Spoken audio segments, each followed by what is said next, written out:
नमस्ते सभी को और स्वागत है। आज मेरे पास WhatsApp एप्लीकेशन है और मैं आपको दिखाने जा रहा हूं कि आप अपने Google ड्राइव में अपने WhatsApp बैकअप फाइलें कहां खोज सकते हैं।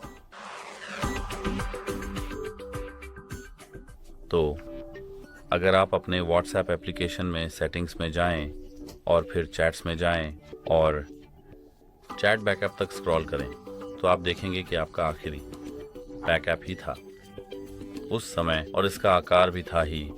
जैसा आप देख सकते हैं, आपने अपना गूगल खाता जोड़ा है। आप इसे कहां खोज सकते हैं? आपको गूगल ड्राइव में जाना होगा और यहाँ आपको फाइलों में जाना होगा। अब आपको यहाँ इन 3 लाइनों पर क्लिक करना है और बैकअप पर क्लिक करें। यहाँ जैसा कि आप देख सकते हैं, ये हमारा WhatsApp बैकअप है। बस इतना ही, ये मदद करेगा। अलविदा।